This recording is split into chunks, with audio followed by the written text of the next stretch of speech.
Hi, welcome to this segment of Your Black Education. I'm Roosevelt Mitchell III. I'm here with a special guest, Principal Jamaal Bowman. And today we are discussing an article that was written in the New York Times about a principal, I believe, out in New York in the Bronx who threw out all the desks so the teachers wouldn't sit down. So, Principal Bowman, as a principal, what do you think about this? I think the principal obviously used extreme measures to make a point to her teaching staff. I'm not a staff member there. I'm not aware of the behind the scenes and what happens day to day in that particular school. But that's not something I would ever do. I think it's extreme to take out all the desks and dump them in the street in the way that this principal did it. But I think the principal was trying to make a larger point that I think speaks to the shifts and what's happening in education at the present day. When you speak about those shifts, she stated it's the 21st century. You don't need this. So, is that the shift that you were referring to? Correct, right? So in the 21st century classroom, teachers are no longer sages on stage. They are no longer the arbiter of all the information. We're in the information age. Kids can acquire information using their smartphones, using technology, so on and so forth. So teachers are now more facilitators and coaches in the classroom than the sage on stage, if you will. So, I know what this principal was trying to do. I just think her method in doing it was way too radical and way too extreme. Another part of the 21st century is having essential, important communication skills and collaboration skills and being able to lead your staff as opposed to being the boss of your staff. So I believe this principal needs to tighten up on her 21st century pedagogy and relationship building as well. Exactly, because we can't use that. This is 21st century statement. We can't pick and choose when we can use that. She can't say that. She can't say it to the teachers. You don't need that 21st century, but still walking around trying to rule with an iron fist. Or I don't want teachers sitting down. You know what I mean? Okay, it's the 21st century. You should ease up. Right? As far as being more creative and innovative as the leader of the school, and also when teachers, it was stated when teachers asked, okay, you taking away our desks, where are we supposed to grade papers? She said, what was the statement? It was something like, do it in the lunchroom. Right? Now how 21st century is that? Yeah, school culture, in my opinion, is the number one driver of school performance. You're not going to have an excellent school if your culture is not intact. And right now, that principal is orchestrating a mass rebellion against her and the school culture, which is not going to ultimately lead to student achievement and help meet the needs of the individual students in that school. In the 21st century, we have more of a horizontal leadership structure as opposed to the vertical. Yes, everyone knows that the principal is in charge and the principal is the quote unquote boss, but everyone needs to have a voice, everyone needs to have a say. You contrast that to our school. My teachers never sit during instruction, but they all have desks in their rooms. So when it's time to sit, when it's time to get organized, when it's time to grade, they have a space to do that. So this principal, again, I don't know the behind the scenes, went to some extremes here. And as a principal, because I was just a teacher. I was never a principal, but Don't say just a teacher. The teacher is the most important person in a school building. So don't say just a teacher.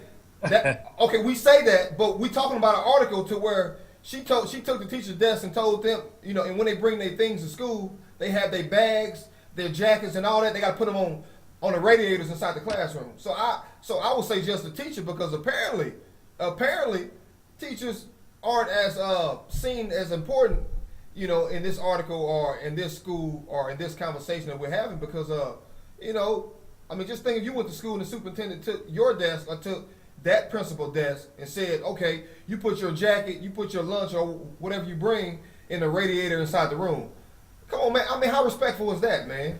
You know, Yeah, see, in my opinion, I've always looked at public education in particular and public school teachers in particular as dignified individuals and our profession as a dignified profession. But right now, the profession is under attack in many ways, and it's a lot of stress and a lot of pressure, and particularly related to test scores, and particularly related to teacher evaluations, and particularly related to principal evaluations. A lot of pressure, a lot of stress, a lot of mismanagement and disorientation from the top down. And it seems like in this case, this principal was overwhelmed. And again, I don't know the situation, but just looking from the outside in, a little bit overwhelmed by some of that pressure, and allowed that to filter down to her teachers, which led to the removal of the desk. And ironically, this school greatly outperforms the state scores in terms of standardized assessments. However, at what cost? Are we destroying culture? Are we destroying aspects of humanity and our humanity in order to achieve standardized test results? That's a question that I think we need to ask here as well. The behind the scenes, psychologically and emotionally and socially, not just in that school, but in public education generally. exactly, because we can get into a larger conversation about what is public schools designed for now. Is it still because it's still not 21st century when we talk about the 21st century thing, because I would argue public education is still designed to send students to college. It's not designed to create a Mark Zuckerberg, or it's not designed to create a Bill Gates or someone who is creative and to think outside the box.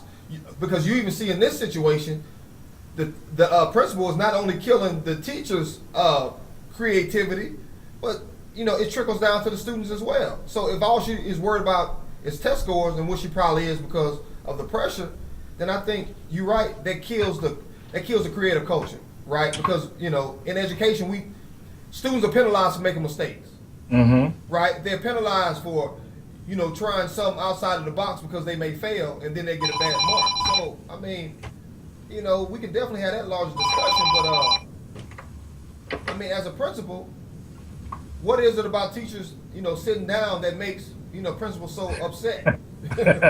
Well, again, right? So let's look at an extreme scenario. Let's say in that school, every classroom she visits, teachers are sitting down. Let's say that she's sent out multiple memos and had multiple conversations with teachers about sitting too frequently in the classroom, and they've done professional development around 21st century teaching, 21st century pedagogy and curriculum, and after months and months of this principal felt, okay, I got to take an extreme measure and got rid of all the desks. I'm hoping that's what happened. But again, it's still an extreme measure, but it's also an example of how none of us are prepared for what a 21st century economy and 21st century schools should look like, right? So yes, not sitting at the desk should never occur, or that shouldn't be too frequent. However, how are we, again, massaging the relationships, working with our teachers to help them be the skilled facilitators that we need them to be in the 21st century, versus, like you mentioned, the draconian boss move that this principal used to just get rid of the desk. Then the superintendent, I guess he or she was catching flack and said, hey, take those desks off the curb, but yet the principal still had the desk not installed back inside the classrooms, but put inside the basement. So like, Yeah, okay. Yeah, well, there's a process for getting rid of furniture, right? Because again, Exactly. these desks don't belong to me, Jamaal Bowman, and they don't belong to Costa Middle School. They belong to the Department of Education, which is funded by taxpayer money. So we can't just throw them out, right? So yes, the superintendent was correct in doing that, and like you said, the principal still has the desk in the basement. Again, I don't know that school culture. I don't know what's going on behind the scenes. But again, this is part of a larger conversation. As you mentioned, what is the purpose of education? What do 21st century schools look like? Do we need desks in a traditional sense in a 21st century school? I think that's part of a larger conversation we need to have. But this principal, God bless her. I know the job is tough, and I know it can get very stressful. And I hope she can, because I want all schools to do well and all kids to do well, right? So Right. I hope she can recapture and reclaim her culture, because that's the most important thing here. And if she can't, then that community has to do what it has to do. Exactly. And in your professional opinion, in your experience as a principal, what kind of culture do you think this creates for the teachers? You know, when they are told to push their desks outside doing class time. She don't want them sitting down, but she wants them to waste class time to push their desks outside in the hallway. Yeah, it creates a toxic culture. It creates a self-destructive culture. It creates a combative culture. And again, part of the larger conversation, that already exists in a lot of schools, which is problematic for students. Students are like the innocent bystanders here. They're the victims of all this. You have teachers unions and principals unions often going toe to toe with things unrelated to kids and what kids need, but just personal problems, ego, politics. We have a lot of culture clashes amongst people who should be working together for the betterment of the students. So it creates a toxic culture, it creates a self-destructive culture, and you know, luckily, interesting in that community, kids come in already with a lot of the prerequisite skills needed to learn at a high level. You know, that's Riverdale community in the Bronx. A lot of the parents are middle to upper income. A lot of the parents are college graduated, generally speaking. So the kids come in, you know, when you look at that 30 million word gap that happens in the low income communities, when you look at the executive function, the social skills gaps that happen in other communities, that's not going on there. So maybe this principal feels that she has a little wiggle room around the culture because the kids are still going to perform adequately anyway. But again, school culture drives the ship and everything that takes place in the school, and I hope she can rescue that. If I was a teacher and I was instructed to do that, you know, I would have had a hard time doing it. You know, especially being a professional, getting up and the day-to-day teacher grind and trying to do well, and you already doing well by state standards, which is the test scores, is which all they care about. So you're already doing well in that regard, but yet you still have someone hounding you and micromanaging you, saying, well, you're sitting down too much. Wow, I can't believe it is the 21st century, and a principal is coming in like, hey, it's my building, I run this, you do as I say, and you stand up. You know, I was just like, man. So again, I'm glad, you know, you decided to join me and take away from your day, man, and I'd like to give you the last word on this. Yeah, I think this is just symptomatic of all the issues taking place in public education. This is a microcosm of a bigger issue. There's too much standardization, there's too many mandates, and too much quote-unquote accountability from the top down. The state mandates assessments. The state mandates in the curriculum, quote-unquote, to align to the assessments. And then the states mandate or trying to mandate how to teach the curriculum to align to the assessments. And then they say, okay, teachers, if you don't do it correctly, you may lose your job. And they tell principals the same thing. If you don't do it correctly, you may lose your job. And none of what they're doing is rooted in research. And all of what they're doing, we've been doing the last 15 years to close the so-called achievement gap, and the achievement gap remains. So, you know, we're not pushing the envelope. We're not moving the kids that need the most forward. And to me, we're starving and oppressing the brilliance and genius that exists within every child with the way we teach and how we teach it and the mandates that come with that. This is just a microcosm of that. It's a microcosm of the disconnect and a dysfunction in the system overall. So we need a different conversation.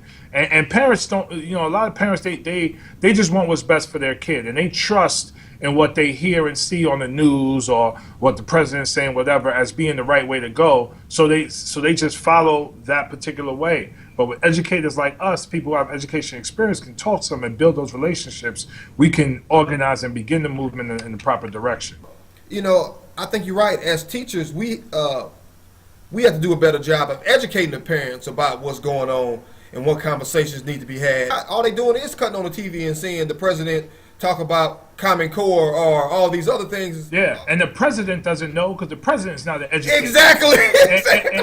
And the president doesn't send his kids to public schools, Yep. right? Yep. So we got to look at that. What we're doing in public schools doesn't happen in private schools, doesn't happen in progressive schools. And you made a great point about the Bill Gates of the world and the Steve Jobs of the world.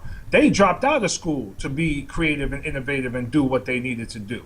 They dropped out their first year of college. They got into great colleges, but they still left because they wanted to create something new and something brilliant. And we have many stories of people who left school because school didn't allow them to tap into their brilliance while they were in school. So, it's about organization, collaboration, conversation to tell parents, look, regardless of what situation, your child can produce more than this, and we need to create the learning environment that allows your child to produce more than this and be their brilliant selves. And that's what I'm big on. That's kind of what I want all public schools to be. Well, after organizing, what would be the first step? Do we have to go to the school board members? Do we have to go to the superintendent? Where do we go? Exactly. It depends on the state, right? So here in New York, we don't have traditional school boards like I know in some other states they have. So in some states, yes, it would be the school board that you would go to. In other places, it would be city council. It would be a community education council. It would be the governor's office. In New York State, it's the Board of Regents. There are many elected officials and community organizations that once we organize and once we get a plan or a manifesto together, now we can go with the numbers and bombard the elected officials with, listen, this is what we think should be taking place in our schools. This is what we want for our kids. Make this happen. If they don't make it happen, every parent is a vote, and parents vote for people to get into office. And the more numbers we have around these ideas, the more likely the elected officials are to listen. And one last point, if parents decide, you know what, I don't want my child to take the state exam. I refuse the state exam. I want my child to receive an authentic assessment. The schools have to listen to that. Because if you're a parent, particularly if you're a working, tax-paying American citizen, you have the power to say, you know what, I don't want that for my child. I prefer this for my child. And if you don't give me this, I'll pull my child out. And that could start with one parent. Once it goes to 5, 10, 20, 100 parents, people are going to be listening. In New York State, I'm sorry I'm talking too much, but in New York State, right. in 2014, 89,000 parents opted out of the state exam. In 2015, 240,000 parents opted out of the state exam. So New York is the epicenter of this, and it can happen all over the country as well.